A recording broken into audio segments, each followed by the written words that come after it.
চোর ডাকাত ছাঁচোরদের দল কি করবে না? কোনো হাসপাতাল নিরাপদ নয়, কোনো হাসপাতালের ডাক্তার নার্স কেউ নিরাপদ নয়, রুগিনী তারাও নিরাপদ নয়। এ বাংলায় নিরাপদ মমতা ব্যানার্জি আর তার খোকাবাবু, বাকি কেউ নিরাপদ নয়। একবারে শ্মশানে গেলেও তাকে যে ঠিক জ্বলতে দেওয়ার সুযোগ দেবে সেটাও নিশ্চিত নয়। ডেড বডিও বেচার ব্যবস্থা আছে এই বাংলায় দিদির দলের মানে সহায়তায়। অতএব এই বাংলায় মৃত জীবিত কেউ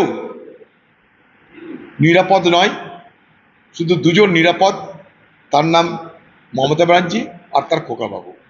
মমতা ব্যানার্জি লড়ুক, আমরা তো চাই দেখতে বাংলা মানুষ যদি কার ক্ষমতা দেখি। চ্যালেঞ্জ কেউ দিতে পারে, কেউ চ্যালেঞ্জ গ্রহণ করতে পারে, তাদের মধ্যে অনেকবার এরকম দেওয়া নেওয়ার সম্পর্ক তো আছে। কখনো পার্টির মধ্যে থেকেছে, কখনো পার্টির বাইরে গিয়ে হয়েছে। ওদেরকে জিজ্ঞেস করুন এই সার্কাসওয়ালাদের, সার্কাস চলছে, সার্কাসের জোকারদের কি বক্তব্য আমার জানা নাই। যারা বলছে তাদেরকে জিজ্ঞেস করুন। এ নিয়ে কোনো মন্তব্য আমার তরফ থেকে নিষ্প্রয়োজন বলে মনে করে যাবে। হতে পারে এই বাংলায় কি হতে পারে না সেটা সব থেকে বড় জিজ্ঞাসা। এই বাংলায় সব কিছুই হতে পারে, কি হতে পারে না এই বাংলায় সেটাই সব থেকে বড় জিজ্ঞাসার প্রশ্ন।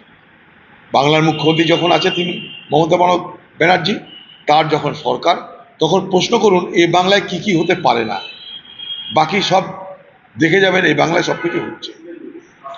দেখুন এসআইআরটা কিন্তু বিজেপি পার্টির কোনো কর্মসূচি নয়। এসআইআর ভারতবর্ষের নির্বাচন কমিশনের কর্মসূচি। আর ভারতবর্ষের নির্বাচন কমিশন তাদেরকে সংবিধান প্রদত্ত ক্ষমতার মাধ্যমে ভোটার তালিকা সংশোধন, নাম অন্তর্ভুক্তকরণের ব্যবস্থা করা হয়েছে। কিন্তু পশ্চিমবঙ্গে যা দেখছি তাতে মনে হচ্ছে যে নির্বাচন কমিশন বিজেপি পার্টির আরেকটা শাখা সংগঠন। না হলে নির্বাচন কমিশনের হয়ে এত ওকালতি করার কোনো প্রয়োজন পড়তো না। অর্থাৎ যে কথাটা কংগ্রেস বলেছে যে ভারতবর্ষের নির্বাচন কমিশন বিক্রি হয়ে গেছে সরকারি দলের কাছে, তাদের নির্দেশে আদেশে উঠা বসা করছে, তা যে সত্য তা প্রমাণ। নিরাপত্তা বলে কিছু নাই বাংলায়। পশ্চিমবঙ্গের মুখ্যমন্ত্রী মমতা ব্যানার্জির যে ডিকশনারি পড়ে আজকাল, সেই ডিকশনারিতে নিরাপদ বলে কোনো বস্তু তিনি রাখেননি। আর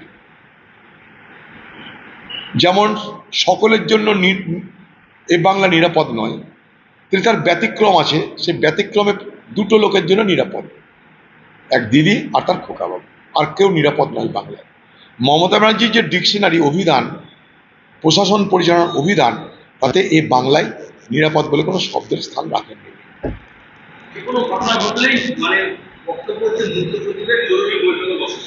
বেকার নাটক করছে। বাংলায় কিছু নাই শাসন, বাংলার কিছু নাই আইন, এ বাংলার ধূলিসাৎ হয়ে যাবে।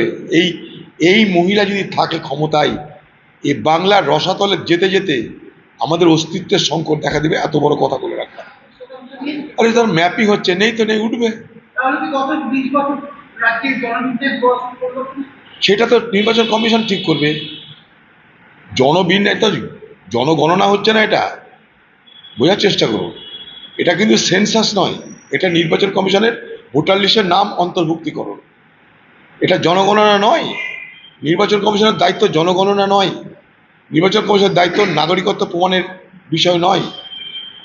নির্বাচন কমিশনের দায়িত্ব ভোটার কারা তাদেরকে নাম তালিকাভুক্ত করা, জনগণনা করা নয়। ওটা রেজিস্টার জেনারেল অফ সেন্সাস তারা করে। এই ভারতবর্ষে গুলিয়ে দেওয়া হচ্ছে কে নির্বাচন কমিশন, কে সেন্সাস, কে পার্টি, সব মিলিয়ে মিশাকার করে দেওয়া হচ্ছে।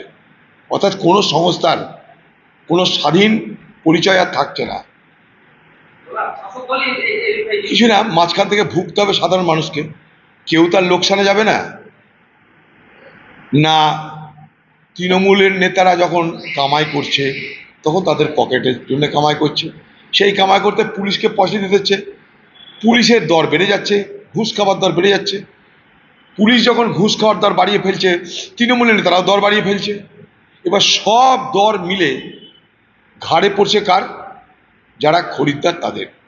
কারা খরিদ্দার? যারা ঘর বানাতে চায়, ঘরের রিপেয়ার করতে চায়, আফটার অল যারা ক্রেতা, তাদের ঘাড়ে পড়ছে সমস্ত বোঝা। পুলিশ খাবে, অসুবিধা নাই, তৃণমূল খাবে, অসুবিধা নাই। ঘুষ তাদের খাবে, তারা ঘুষ খেয়েই বড় হয়েছে। কিন্তু মাঝখান থেকে ঘুষ খাওয়ার জন্য তো বাজারে দর বাড়বে, বালি পাথর সবকিছু দর বাড়ছে কেন? তার কারণ একটা লুট চলছে, তাই প্রশাসন ভাগ খাচ্ছে, নেতা ভাগ খাচ্ছে, তার জন্যে দর বেড়ে যাচ্ছে। আর তার দায় পোয়াতে হচ্ছে কাকে? এই বাংলার সাধারণ মানুষকে। তাই বালির দর বেশি, পাথরের দর বেশি, সবকিছু দর বেশি। পুলিশ আবার সেই নেতাকে দিয়ে বস্ত্রদান করাচ্ছে। হ্যাঁ বস্ত্রদান করাচ্ছে এই নেতাকে। হ্যাঁ, পুলিশ দেখুন, একটা সময় ছিল বাংলায় মস্তান ছিল, কিন্তু সে মস্তানদের নেতা ছিল পার্টি। আজকে বাংলায় চেহারাটা পুরো পাল্টে গেছে। আজকে পার্টিটাই চালাচ্ছে, মস্তানরা তাদেরকে চালাচ্ছে পুলিশ, বাকি কেউ নাই। অর্থাৎ পার্টির লোক বলে এই বাংলা যাদেরকে আমরা জানতাম এরা পার্টির, এরা প্রশাসনের, এরা কর্মী বা এরা মস্তান, এখন পুরো উল্টে গেছে। একটা সময় ছিল মস্তান ছিল এই বাংলায়, মস্তানদের নেতা ছিল পার্টির নেতারা, তাদের দালালি করতো পুলিশ। এবার উল্টো, মস্তান আছে, মস্তান কোথায়? মস্তান নেতার জায়গায়। আর পুলিশ কোথায়? সেই নেতাকে পরিচালনার দায়িত্বে। ফলে বাংলার এই করুণ দুর্দশা আমরা দেখতে পাচ্ছি। কিছু না, মাঝখান থেকে ভুগতে হবে সাধারণ মানুষকে। কেউ তার লোকসানে যাবে না। না, তৃণমূলের নেতারা যখন কামাই করছে তখন তাদের পকেটের জন্য কামাই করছে, সেই কামাই করতে পুলিশকে পয়সা দিতে হচ্ছে, পুলিশের দর বেড়ে যাচ্ছে, ঘুষ খাওয়ার দর বেড়ে যাচ্ছে। পুলিশ যখন ঘুষ খাওয়ার দর বাড়িয়ে ফেলছে, তৃণমূলের নেতারাও দর বাড়িয়ে ফেলছে। এবার সব দর মিলে ঘাড়ে পড়ছে কার? যারা খরিদ্দার তাদের। কারা খরিদ্দার?